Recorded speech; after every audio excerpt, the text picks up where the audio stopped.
In today's video, I'm going to share with you a really easy formula for investing in sealed Pokemon card products.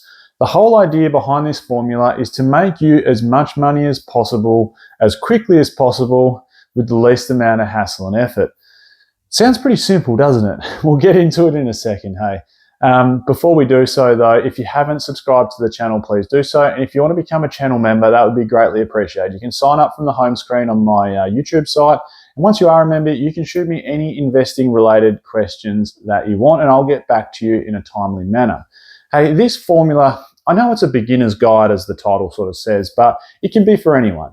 Whether you're a beginner and just getting started in the Pokemon collecting / investing journey, or whether you're a bit of a seasoned expert at Pokemon investing, we've all made mistakes and could rewind back to the most basic of processes. So that's what this video is all about. It really is for anyone. And when it comes to the process, which I'll jump into in a second, I've used this before in other videos, and I really want to break it down into 3 simple steps. This formula is nice and easy, and if you break something down into 3 easy steps, it just seems to make sense. Sometimes when you take things back to the basics, like, I don't know, a lot of you guys and girls that watch this probably play some sport, or maybe played some sport growing up. And sometimes when it feels like you're struggling a little bit, if you take it back to the basics, it all becomes easy once again and you can regain the skills. Like for me, I play golf. I've been battling at the moment. The handicap's gone out a little bit and I just want to take it back to the basics and remember how it started to try and regain some form. So sometimes taking it back to the basics can help. So the 3 easy steps, let's jump into it. I've said this before. 1, get the right set. 2, get the right product. 3, get it at the right price to capitalize your gains. Now that sounds super basic. Right set, right product, right price. Let's break those 3 steps down into a little bit more detail though. So right set, how do you know what the right set is? I'll answer that question in just a second, but before I do, I just want to show you 2 examples of Sword and Shield sets. First one being Evolving Skies. I'm going to flash up on the screen the top 5 chase cards from Evolving Skies Sword and Shield set. If you add them up, obviously the Umbreon, the Rayquaza, etc., we get to $2,301. So the total value of the top 5 chase cards inside Evolving Skies is $2,301. Like I said, I'll answer this question, what's a good set, in a second.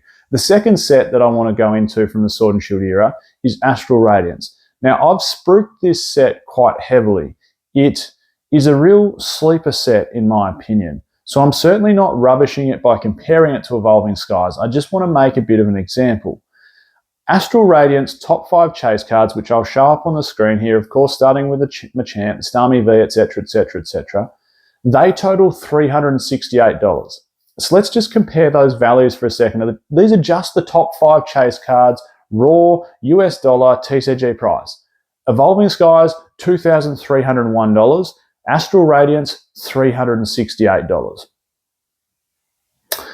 The reason for me showing you these 2 sets, and if you correlate that into the sealed product, so the booster box price for argument's sake, Astral Radiance versus Evolving Skies, there's just no comparison, is there? I've used a formula when you're looking at the right set, and this is why I use this example. When you're looking for the right set, there's really just 2 things you need to focus on. 1, the main chase card, and 2, the top 10 value. I've actually done a whole video looking at the top 10 chase cards from each set, and then a little formula that I worked out, you multiply it by its rarity to get booster box value. So we can start working out expected future booster box values based on the top 10 chase cards. It's really as simple as that.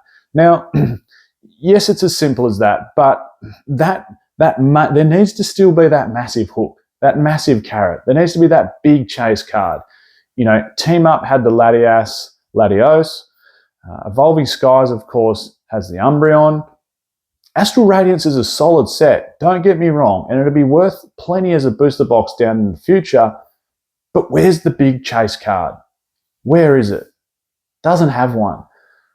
The Machamp's great, don't get me wrong, it's a beautiful artwork. I'm not bagging out the Machamp card, but it's not a Moonbreon. It's not a Gengar VMAX from Fusion Strike. It's not even a Blaziken VMAX from Chilling Reign. or let alone a Latios Alternate Art GX tag team card from Team Up. Like, where's the massive chase inside that set? You pull the Machamp, you're going to be pretty damn stoked with yourself. Again, don't get me wrong, I'm not bagging out the card.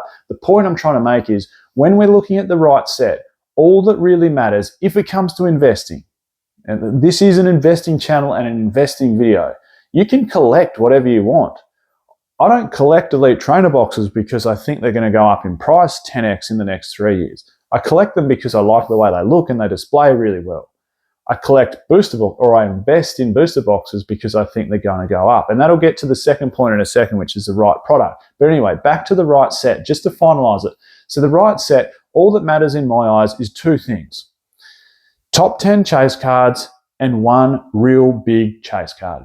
If you have those two things, a strong value in the top 10 chase cards with a big main chase card, the set's going to go really well in the future. And of course, we can extrapolate this in so many other ways. Like, you know, what makes top 10 prices be really expensive? Okay, well, it could be print run.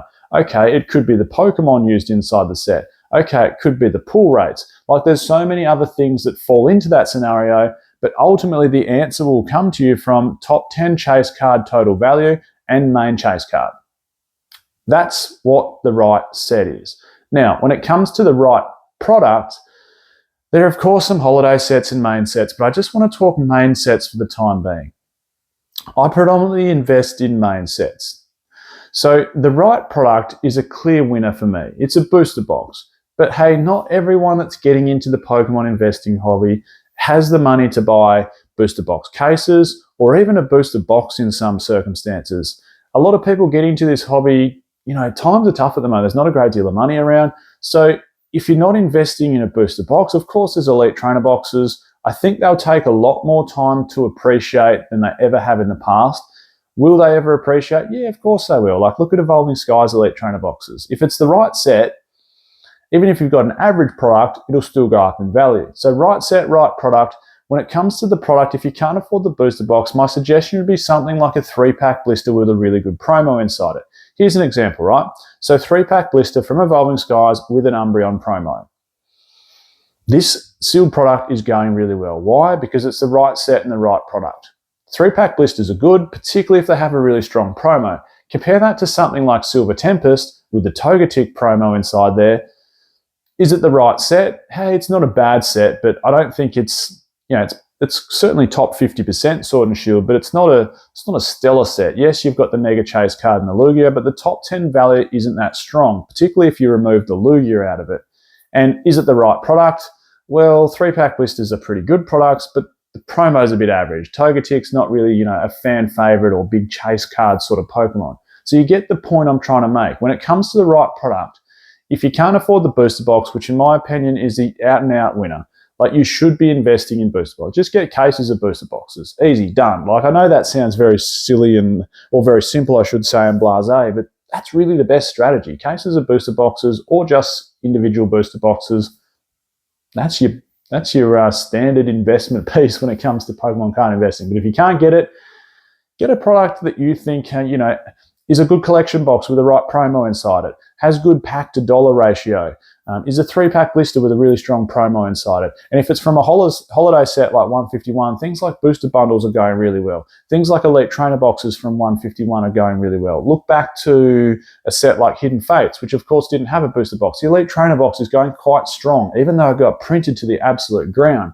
So a set like Crown Zenith, for argument's sake, which is definitely the right set, it's one hell of a Pokemon card set. It's the final English set with yellow borders. The Elite Trainer box, a good product. Even, yes, it's been printed to the ground. Probably every bit as much as Hidden Fates was. But look at Hidden Fates Elite Trainer boxes. What are they up to now? 200 Australian. When, you know, you could buy them at launch. We can pick up Crown Zenith Elite Trainer boxes. I was getting them for $72 Australian or something. So if they go up to 200 like Hidden Fates, or 250, whatever Hidden Fates is up to now, like, you've 3x your money, haven't you? Or near enough to it, 2.5x your money. So the final part is the right price. So right set, right product, right price. That's the simple 3-step formula or beginner's guide into investing into Pokemon cards. So the right price, and this is where it can get away from you. talking about price or money. There's so many people that hop into the hobby, and I see it all across, different forums, whether it's Facebook groups, whether it's on Reddit forums, people just going, how am I doing? And they send a photo through their collection or multiple photos of it from different angles, and you just see all these random products. It's almost like they've just hopped into their local Target or Walmart or Kmart here in Australia and just gone, yep, well, Pokemon investing is going to be a thing. If I just buy everything on the shelf, in 10 years' time, it's going to be worth heaps. It's not the way to do it. That's why I'm talking about right set, right product, right price. There's so many people that just jump in all in, head deep, and it very quickly gets away from you. You can very quickly spend $3,000, $4,000, $5,000, and before you know it, you're sitting on bulk product that's going to be really, really hard to sell in the future. Doesn't have a great deal of demand for it as a sealed product. You're going to cop fees and everything else, and before you know it, you could be sitting on products for 4 or 5 years, and even if you do happen to sell them all for a gain, you might lose all that gain, through it being the wrong product and copping fees on it, and you've just wasted 4 or 5 grand and put in a heap of work and effort for no reason. So right set, right product, right price. I can't iterate it enough.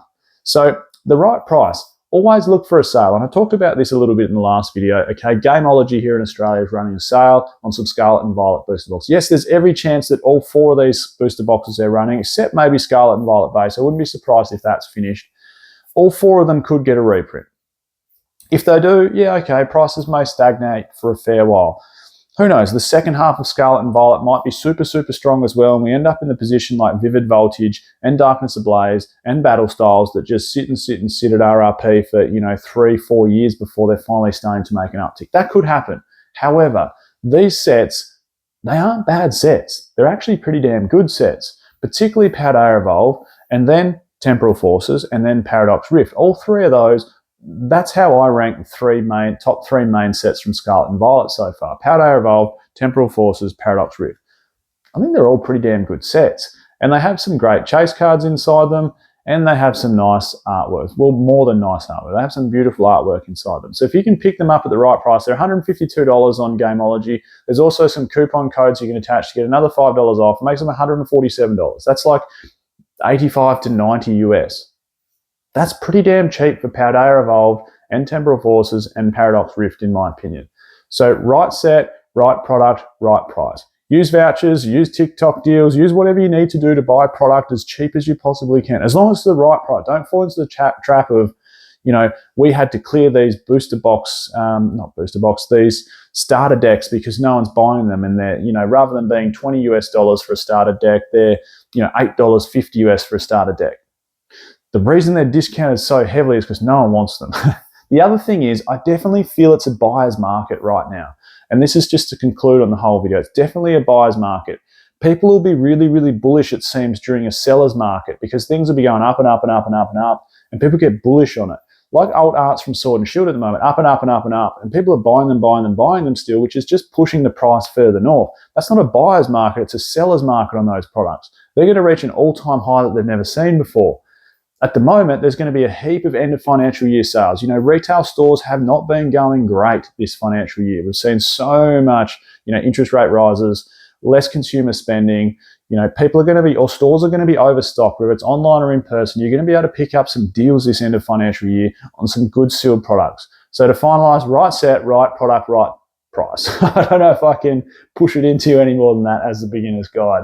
Hopefully you got something out of this video, whether you're just getting into it or you're a bit of a seasoned veteran when it comes to Pokemon investing, which I know a lot of you viewers are. I'm Michael, this is PokeOz. Catch everyone next time.